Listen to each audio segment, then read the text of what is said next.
Mãos levantadas para o céu, o coração em Deus e a Bíblia na ponta da língua. Orações, pregações ao ar livre ou em qualquer lugar. Cantos, danças, louvores e adoração.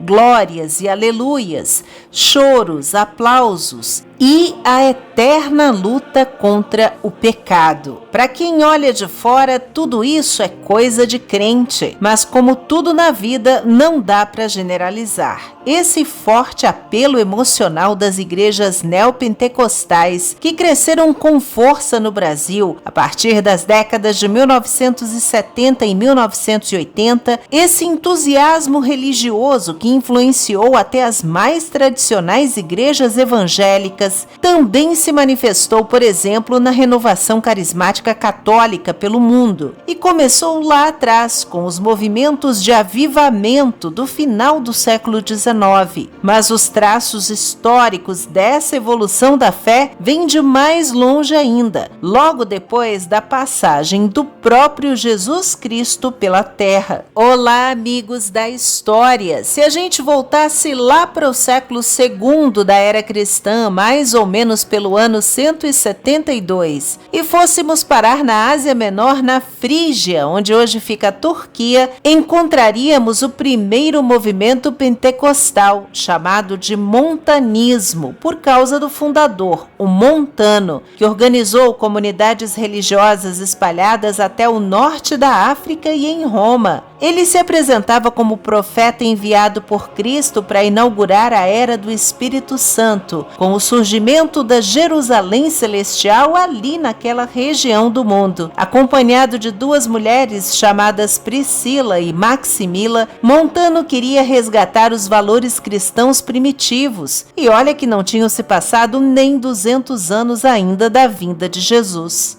Ele anunciava que o fim do mundo estava próximo e exortava os fiéis a fazerem jejum, a não contraírem um segundo casamento, a praticarem a castidade e também exigia o uso do véu para as mulheres. O movimento foi considerado uma heresia, como relatado por Eusébio de Cesareia, pai da história da igreja. Mas mesmo sofrendo perseguição, o montanismo ainda perdurou por uns 300 a 400 anos em alguns locais mais isolados, e ganhou adeptos importantes como Tertuliano, um dos primeiros doutores da igreja e escritor das fases iniciais do cristianismo. Ao longo do tempo surgiram muitos movimentos pequenos parecidos durante a Idade Média e que foram desaparecendo, pois eram fortemente reprimidos pela igreja oficial, até o advento da Reforma Protestante, com igrejas luteranas, presbiterianas, batistas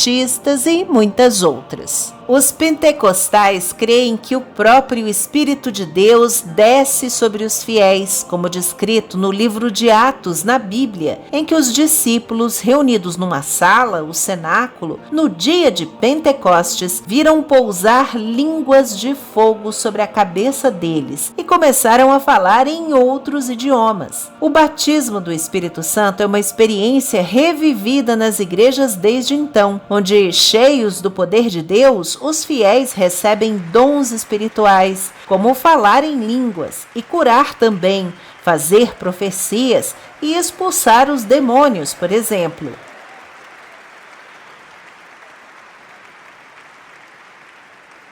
E até mesmo ser picado por cobras, mas com a fé de que não vai morrer, como ocorre ainda hoje em algumas igrejas rurais dos Estados Unidos, que se baseiam nas Escrituras, literalmente, pois o livro de Marcos diz que em nome de Jesus pegarão nas serpentes, e se beberem alguma coisa mortífera, não lhes fará dano algum. O movimento pentecostal mais moderno tem raízes na igreja metodista, no metodismo cristão, levado por presbíteros anglicanos para os Estados Unidos, mas que surgiu do avivamento espiritual na Inglaterra do século XVIII, da Revolução Industrial, do desemprego ou do subemprego, da fome e do alcoolismo. Por isso valorizou a relação íntima do indivíduo com Deus, numa vida de ética e de moral cristãs. uma conversão fruto de reflexão pessoal. Já nos Estados Unidos, esse movimento reformador foi chamado de holiness, ou seja, santidade, que pregava a cura divina e a salvação daqueles purificados do pecado no fogo do Espírito Santo, além de novas revelações sobre uma mudança total da sociedade e a necessidade do arrependimento antes do arrebatamento no fim dos tempos. Sob a liderança do pastor William Seymour, que chegou a ser rechaçado pelas igrejas protestantes da época, esse endereço em Los Angeles, a Rua Azusa, foi onde essa mudança começou a se manifestar para valer no início do século XX. E logo em seguida, Chicago é que se tornaria o centro do movimento pentecostal, que pouco tempo depois desembarcava aqui no Brasil. Segundo Paul Freston, o sociólogo inglês naturalizado brasileiro, o pentecostalismo chegou ao nosso país em 3 ondas. A primeira foi em 1910 em São Paulo, com a Igreja Congregação Cristã no Brasil, do pregador italiano Luigi Francescon, o pioneiro de todos. Um ano depois, em Belém, no Pará, veio a Assembleia de Deus, com Daniel Berg e Gunnar Wingren, 2 missionários suecos ex-protestantes batistas. Na segunda onda surgiram igrejas como a do Evangelho Quadrangular, a Igreja Pentecostal O Brasil para Cristo e a Igreja Deus é Amor, nas décadas de 1940 a 1960.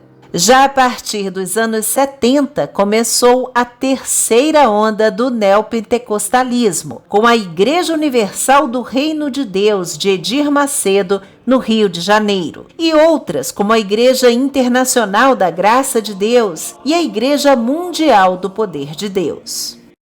Estamos iniciando, pela graça de Deus, mais um programa, o Despertar da Fé, hoje num dia todo especial, dia do Divino Espírito Santo de Deus. E estamos aqui com muita alegria no coração para falar com você a respeito de Jesus e a respeito do Espírito Santo. Apesar da população majoritariamente católica, o Brasil, que historicamente acolheu crenças e manifestações culturais diversas de vários povos e etnias, como a dos indígenas e africanos, também se abriu para o movimento neopentecostal. A novidade é que, enquanto o protestantismo mais tradicional priorizava a vida espiritual sobre os valores do mundo, os valores materiais, uma vertente do neopentecostalismo defendia que ter riqueza e poder e sucesso são bênçãos de Deus. A teologia da prosperidade da Igreja Universal, por exemplo, que tem ramificações em várias partes do mundo, é bem representada na grandiosa réplica do Templo de Salomão, construído em São Paulo, e que faz parte de um império de milhões, incluindo uma fatia importante da mídia. Aliás, foi o chamado televangelismo que alavancou o movimento nas últimas décadas do século XX a partir dos Estados Unidos.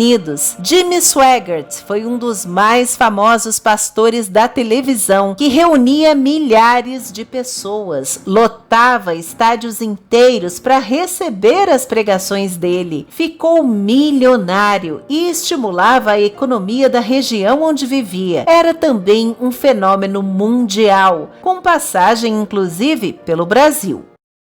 There isn't much time left. Não há muito tempo de sobra. Listen to me, church. Escute-me, igreja. I'm talking about the Holy Spirit. Mas eu estou falando do Espírito Santo. He is greater than demons. Ele é maior do que os demônios. He is greater than devils. Ele é maior do que o diabo. I will pour out of my spirit. Eis que derramarei do meu espírito upon all flesh, sobre toda a carne. O escândalo que depois derrubaria o pregador também teve proporção internacional. Ele foi denunciado por outros pastores que contrataram investigadores particulares, e Swaggart foi obrigado a admitir ao vivo que cometia adultério e que pagava para ter relações sexuais em motéis. I have sinned against you, my Lord. And I would ask that your precious blood would wash and cleanse every stain As contribuições sociais das igrejas neopentecostais no Brasil e no mundo estão entre os impactos considerados positivos, como o trabalho missionário e de ajuda às comunidades desassistidas, à população carcerária, aos doentes em hospitais, à recuperação de dependentes químicos, a doação de alimentos, a arrecadação de donativos, a educação em escolas próprias e uma série de outras iniciativas. Por outro lado, são apontados aspectos negativos, como o personalismo, o culto à personalidade dos líderes religiosos, tratados quase como ídolos, representantes de Deus na terra, praticamente infalíveis e acima de qualquer julgamento, podendo descambar para o fanatismo e o surgimento de seitas fundamentalistas perigosas. Além do rápido enriquecimento de alguns desses guias espirituais, a despeito da pobreza do seu rebanho. Outro ponto foi o crescimento da intolerância religiosa em relação a outras crenças e doutrinas. No Brasil, são várias as denúncias de ataques aos terreiros de matriz africana. Na TV, um programa evangélico causou muita polêmica em 1995, feriado de Nossa Senhora Aparecida, quando o pastor da Igreja Universal argumentou que a estátua não era santa e que a Igreja Católica lucrava muito com a idolatria dos fiéis. Nós estamos mostrando às pessoas que isso aqui, olha só, meu amigo, olha só, aqui, isso aqui não funciona aqui, isso aqui não é santo coisa nenhuma, isso aqui não é Deus coisa nenhuma, R$500, meu amigo, isso 5 salários mínimos, custa no mercado essa imagem, e tem gente que compra. Agora, se você quiser também um santo, uma santa mais barato, você encontra até por 100, você encontra até por 100. Será que Deus, o Criador do universo, ele pode ser comparado a um boneco desse tão feio, tão horrível, tão desgraçado? A indignação católica foi uma resposta na forma de um vídeo da Rede Globo em pé de guerra com a Rede Record na época, que mostrava o bispo Edir Macedo ensinando os pastores a como pedir dinheiro dos fiéis. Ajudar na obra de Deus, honrar o Senhor e tal. Assim, sabe? Como humilde. Não pode ser assim, você tem que chegar e se impor. Pessoal, você vai ajudar agora na obra de Deus. Se você quiser ajudar, amém. Se não quiser ajudar, Deus vai ajudar outra pessoa para ajudar, amém. Entendeu como é que é? Se quiser, bem, se não quiser, que se dane. Ou dá ou desce. Entendeu como é que é? Agora, é isso aí. Apesar de todas as polêmicas e de uma alegada guerra espiritual em curso, é inegável o impacto das igrejas neopentecostais na sociedade e na cultura brasileiras, que transpõem a realidade transcendental e as paredes dos ambientes dos cultos. Com a transformação nas relações sociais, nas famílias e em vários outros espaços, como o profissional e até na política, a fé ganhou uma agenda e um projeto de poder no governo e no parlamento. Uma frente evangélica conhecida como Bancada da Bíblia também elegeu e deu voz aos seus representantes e aos seus interesses, com pautas de cunho moral e religioso, questões como aborto, jogos de azar, legalização das drogas, estão na ordem do dia desse grupo, que também denuncia resquícios de preconceito contra o povo crente do Brasil. Obrigada por assistir, deixe um like se gostou ou um comentário se concorda ou discorda de algo. E se inscreva no canal para mais conteúdo como este. E até a próxima com uma história a mais.